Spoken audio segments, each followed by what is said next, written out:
Shalom Bapak Ibu Saudara-saudari yang dikasihi dan mengasihi Tuhan. Kita bersyukur hari ini Tuhan boleh memberkati kita. Mari sebelum kita membaca dan merenungkan firman Tuhan, kita berdoa. Tuhan, terima kasih untuk kasih setiamu, untuk belas kasihanmu, kemurahanmu. Hari ini kami boleh ada sebagaimana kami ada semua karena berkat-Mu. Terima kasih juga untuk karya keselamatan yang Kau berikan bagi kami sehingga kami boleh mengalaminya. Kami berdoa Tuhan, sebentar kami akan membaca merenungkan firman-Mu. Berfirmanlah dan biarlah kami mengerti apa yang menjadi kehendak-Mu di dalam hidup kami. Kami berdoa di dalam nama Tuhan Yesus Kristus. Haleluya. Amin. Ayat bacaan firman Tuhan hari ini terambil dari kitab Yakobus pasal yang kedua ayat 14 hingga ayatnya yang ke-26. Saya akan membacakan satu ayat, yaitu Yakobus 2 ayat 17. Demikian juga halnya dengan iman. Jika iman itu tidak disertai perbuatan, maka iman itu pada hakikatnya adalah mati. Amin. Demikianlah firman Tuhan. Mari kita merenungkannya. Bapak Ibu Saudara, bagian Yakobus ini memang banyak diperdebatkan. Kenapa saya katakan diperdebatkan? Apakah terjadi perbedaan begitu ya antara kitab-kitab Injil begitu, kitab-kitab tulisan yang lain dengan kitab Yakobus ini. Nah, kita akan coba melihat sebenarnya apa sih yang terjadi. Nah, satu sisi dalam kebenaran firman Tuhan sudah jelas. Ya, misalnya ini kita bicara tentang keselamatan ya. Keselamatan itu bukan karena perbuatan. Ya, misalnya dalam kitab Efesus ya, sebab oleh kasih karunia kamu diselamatkan, ya. Itu bukan hasil perbuatanmu. Jadi keselamatan itu murni ya, itu adalah pekerjaan Tuhan, di mana Tuhanlah yang mengerjakan, Tuhan yang sebagai inisiatornya, dia juga yang mengerjakannya. Nah, tetapi kalau kita melihat di dalam kitab Yakobus begitu ya, jika iman itu tidak disertai perbuatan, maka iman itu pada hakikatnya adalah mati. Nah, seolah-olah di dalam kitab Yakobus ini berbicara, ndak loh, yang penting itu perbuatan. Ya, jadi kalau nggak ada perbuatannya, lah gimana kita tahu? Mana buktinya kalau orang itu memang percaya? Nah, Bapak Ibu Saudara, ini bukan sebuah perbedaan sebenarnya, tapi justru malah melengkapi.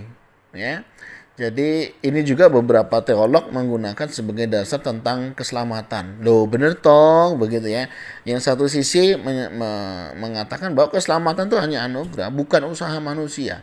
Ya, tapi pengajaran yang lain mengatakan enggak loh, memang kita beriman, tapi perbuatan baik itu ya penting, begitu ya. Nah, ini sampai hari ini masih banyak ya perdebatan teologi tentang ayat ini. Nah, saya coba melihat, merenungkan kembali. Kalau saya begini Bapak Ibu Saudara, melihat pada bagian ini ya. Jadi memang keselamatan itu adalah anugerah dari Tuhan.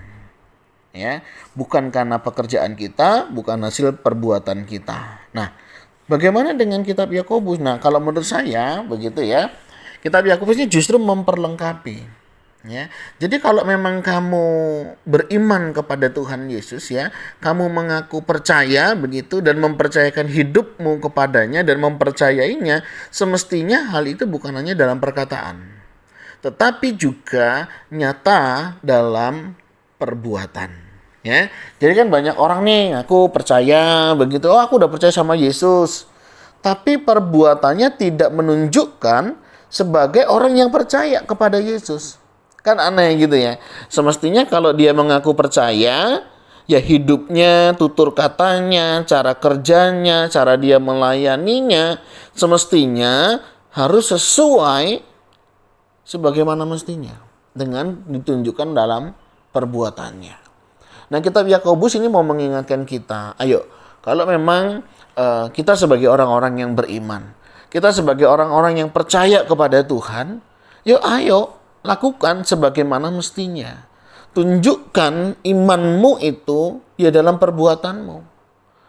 Jadi secara sederhana ya, kalau memang kita beriman sama Tuhan, kalau saudara memang percaya kepada Tuhan, sejauh mana kepercayaan itu mempengaruhi kehidupan kita.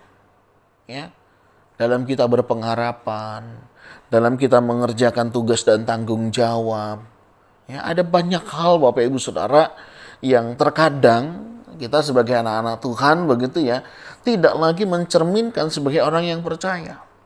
Kita mungkin mengandalkan kekuatan yang lain begitu ya, koneksi, relasi. Wah, ketika kita masih mengandalkan hal-hal yang demikian, artinya iman dan perbuatan kita berbeda. Satu sisi kita percaya kepada Tuhan, tapi di sisi yang lain kita meragukan akan pertolongan Tuhan. Hari ini kita diingatkan kembali. Yuk, jika memang kita beriman kepada Tuhan, jika kita memang percaya, mari kita tunjukkan dalam kehidupan kita. Tunjukkanlah dalam perbuatan hidup kita. Sebagai orang-orang yang beriman kepada Dia. Mudah tidak, tapi ini yang Tuhan mau. Firman Tuhan jelas mengingatkan kepada kita tentang bagaimana iman itu nyata di dalam perbuatan-perbuatan kehidupan kita.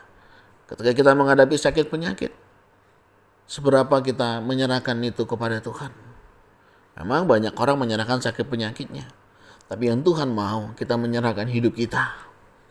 Ya, banyak orang berfokus pada masalahnya, pada sakit penyakitnya, tapi tidak berfokus kepada diri dan hidupnya.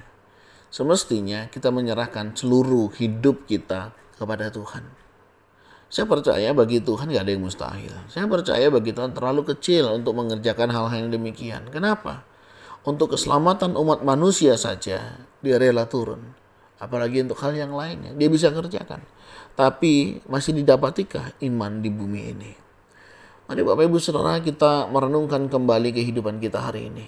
Sudahkah iman kita, kepercayaan kita nyata dalam perbuatan hidup kita? Tutur kata kita, dan di dalam kita bekerja, dalam kita melayani, dalam kita berelasi, dalam kita mengerjakan banyak hal. Yang kiranya Tuhan menolong, memampukan kita, dan setiap kita boleh menyatakan iman kita dengan perbuatan kita. Sekali lagi, bukan supaya diselamatkan, tetapi karena sebagai orang-orang yang sudah diselamatkan, kita akan menyatakan iman kita kepada Tuhan. Tuhan terima kasih, kami bersyukur Engkau boleh berkati kami, sehingga kami boleh ada sebagaimana kami ada. Ini semua karena berkat dan kemurahan-Mu. Berkati juga untuk setiap kami di dalam kami menyatakan iman kami, dalam kami menghadapi berbagai persoalan dan pergumulan. Nama Tuhanlah yang dimuliakan. Ini doa seru kami Tuhan. Kami mohonkan berkat-Mu atas kami dalam nama Tuhan Yesus Kristus. Haleluya. Amin. Bapak Ibu Saudara, demikianlah renungan kita hari ini. Kiranya Tuhan Yesus memberkati kita sekalian. Shalom.